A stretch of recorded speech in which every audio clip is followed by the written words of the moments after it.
ETF index mutual funds నేర్చుకుని stock మార్కెట్లో రాణించాలనుకుంటున్నారా? వెంటనే ఈ నెంబర్కి కాల్ చేయండి. హాయ్ హలో నమస్తే, welcome back to Suman T. ప్రస్తుతం స్టూడియోలో ఉన్నారు family counsellor, motivational speaker Rajani Ramma garu. నమస్తే మ్యామ్. నమస్తే నవీన. మ్యామ్, కొన్ని రిలేషన్షిప్ సీక్రెట్స్ ఉంటాయి, దాని లైఫ్ సీక్రెట్స్ అనుకోవచ్చు, ఏదైనా. అందులో ఒకటి ఏంటంటే, భార్యలు భర్తల దగ్గర కొన్ని విషయాలు దాస్తారంట. అవి పెద్ద పెద్ద విషయాలు కాకపోయినా వాటి వల్ల వచ్చే ఏమైనా ప్రమాదాలు ఉంటాయా లేకపోతే ఏంటి అనేది తర్వాత విషయం. అసలు ఏం దాస్తారు? అసలు భర్తలు తెలియకుండా దాసే విషయాలు ఏముంటాయి? మీకు ఏమైనా ఐడియా ఉందా? మగాళ్ళకి బాగా తెలుస్తాయి. అయితే ఆడవాళ్ళకి పాప వాళ్ళు ఏం దాస్తున్నారో కూడా తెలియదు, చెప్పరు కదా, చెప్పకూడదు కదా.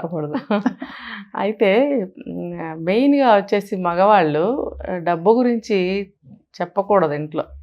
సహజంగా ఏంటంటే డబ్బులు ఉన్నాయి అని అనగానే పిల్లలు కానీ భార్య కానీ, అసలు యాక్చువల్గా అయితే దీనికన్నా ముందు భార్యాభర్తల మధ్యన సీక్రెట్స్ ఉండకూడదు అనేది ఒక ఫండమెంటల్ రూలే. ఎస్. ఎందుకంటే అటువంటి సీక్రెట్స్ మెయింటైన్ చేస్తూ పోతుంటే ఎవరికి వాళ్ళే ప్రతిదీ సీక్రెట్ పెడతారు. ఎవరేం చేస్తున్నారో తెలియదు. అంటే ఒకళ్ళనొకళ్ళు మోసం చేసుకోవడమే కదా, తప్పు కదా. దాని వల్ల ఏమొస్తుందంటే అబద్ధాలు వస్తాయి. కొన్నాళ్ళకి అబద్ధం చెప్తున్నారని తెలిసినా కూడా ఏం చేయలేరు, కానీ లోపల అభిప్రాయాలు మారిపోతుంటాయి, ప్రేమలు తగ్గుతూ ఉంటాయి. ఎస్. ఒక మంచి ఒపీనియన్స్ అనేవి పోతూ ఉంటాయి, బ్యాడ్ ఒపీనియన్స్లోకి వెళ్ళిపోతుంటాయి.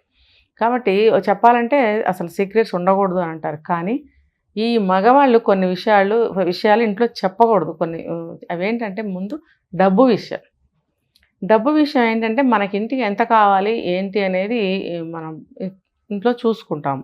మిగతా డబ్బుని వాళ్ళు ఇంట్లో తెలియకుండా దాచిపెట్టాలి.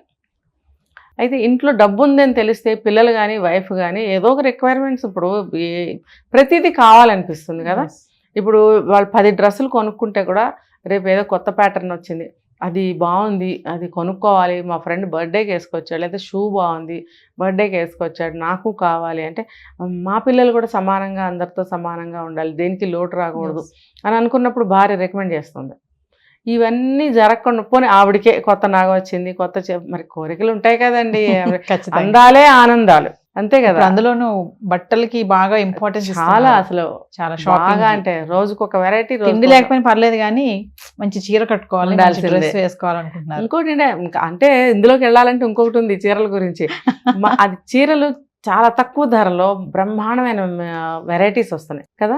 కాబట్టి ఆడవాళ్ళు ఏమనుకుంటారంటే, ఒక 10,000 పెడితే ఓ 10 చీరలు కొనుక్కోవచ్చు కదా, అన్ని వెరైటీస్ అని ఆశపడతారు.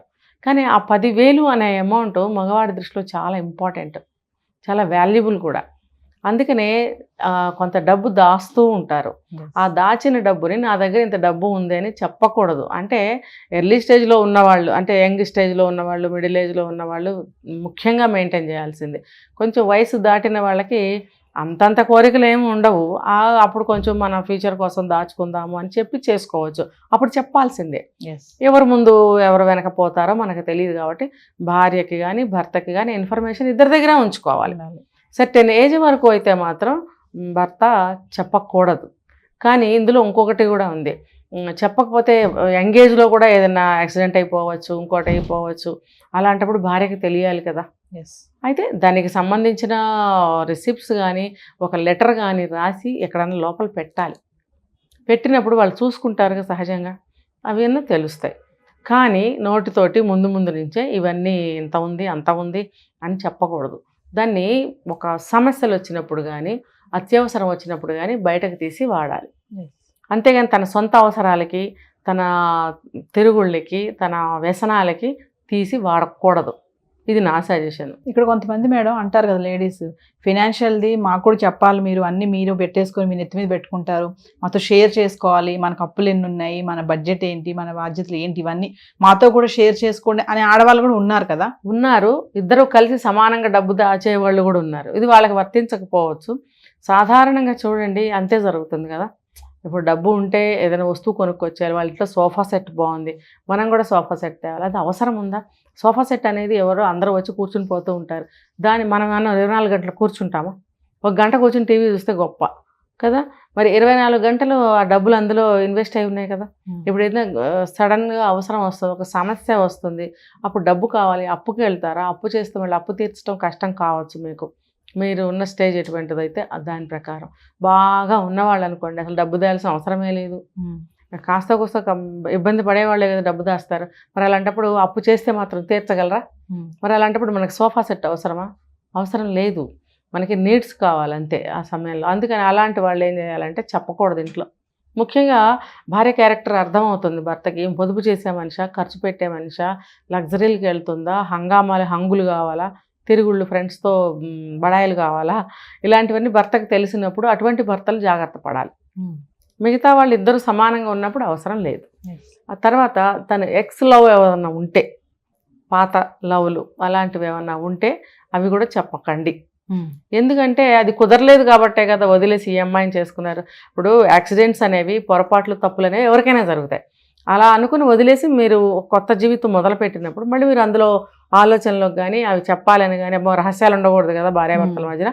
చెప్పేద్దాము, అర్థం చేసుకుంటుందంటే మీరు చెప్పేయటం వల్ల చేసుకున్న అర్థము మీకు ఎక్కడ, ఎందుకు, ఎలా ఉపయోగపడుతుంది? అది అవసరమా? అమ్మో మా ఆయన ఎప్పుడొకప్పుడు ప్రేమించాడు, ఆయన నన్ను పెద్ద మనసు చేసుకుని పెళ్లి చేసుకున్నాడు అని సర్దుకుపోతుందనే మీ ఆలోచన? అసలు పొరపాటును కూడా చెప్పకండి, అది చెప్పకూడదు.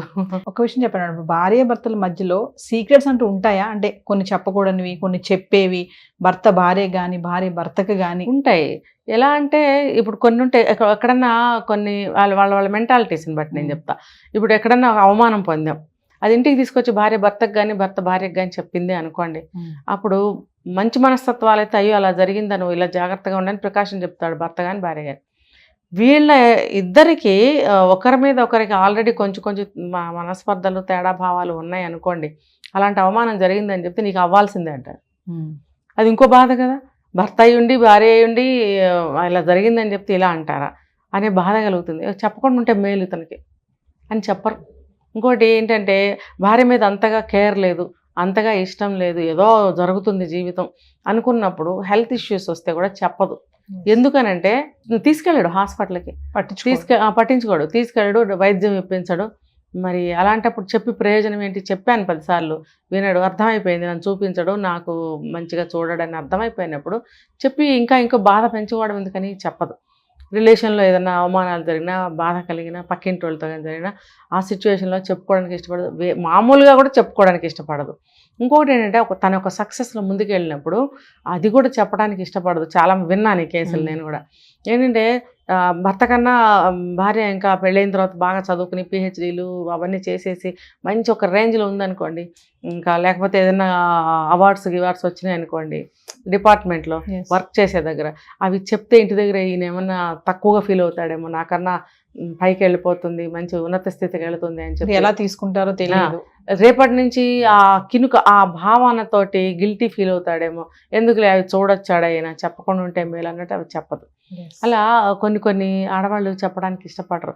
డబ్బు దాచే విషయంలో మాత్రం ఇద్దరు కూడా సమానంగానే అవసరాలకు ఉంటుందిలే అని దాచిపెట్టే భార్యాభర్తలు కూడా ఉన్నారు. సో ఫైనల్గా మేడం, భర్త మాత్రం భార్య దగ్గర ఖచ్చితంగా ఈ డబ్బు విషయం ఏదైతే ఫినాన్షియల్ ఉంటుందో అది ఖచ్చితంగా షేర్ చేసుకోరు కదా మేడం? అసలు చేసుకోరు. అది మంచికి ఉపయోగపడిన, చెడుకు ఉపయోగపడినాయి. అదైతే మనం చెప్పకపోయినా పాటించే టిప్పే, కానీ చాలా మిస్యూజే చేస్తుంటారు వాళ్ళు. ఇప్పుడు 1 లక్ష రూపాయలు దాచి నువ్వు ఒక మంచి విషయానికి ఉపయోగించే భర్తలు ఎక్కువ మంది ఉన్నారనుకోండి, చాలా హర్షించదగ్గ విషయం. మరి అంతమంది ఉన్నారా? అటువంటి వాళ్ళు ఉన్నారా? దాచిపెట్టి వాళ్ళ స్వలాభం కోసం దేనికో దానికి చేశారనుకో, వేస్ట్ కదా. ఇంట్లోకి ఇవ్వకపోతే ఇటు సమస్యకి అడ్డుకోకపోయింది ఆ డబ్బు, నువ్వు మరి దేనికి దాచిపెడుతున్నావు? అది నువ్వు వృధా చేస్తున్నట్టేగా. భార్య ఒక 10 గ్రాములు బంగారం కొంటే నీకు అది 4 ఏళ్ల తర్వాత అది ఇంకా డబ్బు ఎక్కువ చేస్తుంది. నువ్వు చేసే ఖర్చులకి అప్పటికప్పుడే పోతుంది ఆ డబ్బు. భార్య అడిగితే 4 గ్రాములు బంగారం కొంటాయి, నువ్వు డబ్బు పాడు చేస్తున్నావు అంటారు. మరి తనెళ్ళి ఎవరికైనా అప్పు ఇవ్వచ్చు, లేకపోతే గర్ల్ ఫ్రెండ్కి ఖర్చు పెట్టచ్చు, లేకపోతే ఎవరినైనా ఉంచుకుని దానికి రోజు ఖర్చు పెట్టచ్చు, మళ్ళీ అయితే ఇష్టమైన బండి కొనేసుకోవచ్చు. మరి అవన్నీ కూడా మోబుల్లే కదా, అది ఉంటాయా? ఉండవు. ఇదేంటిది? స్థిరం స్టాండర్డ్. ఇది ఉంటుంది, ఎక్కడికి పోదు. నువ్వు 1 గ్రాము కన్నా రేపొద్దున దానికి డబల్ రేటు వస్తుంది భార్య ఇన్వెస్ట్ చేసేది. మరి అది తెలుసుకోవాలి. సో బ్యాలెన్సింగ్గా ఉంటే ఏ ప్రాబ్లమ్స్ ఉండవు, సీక్రెట్స్ మెయింటైన్ చేయకూడదు. Thank you ma'am.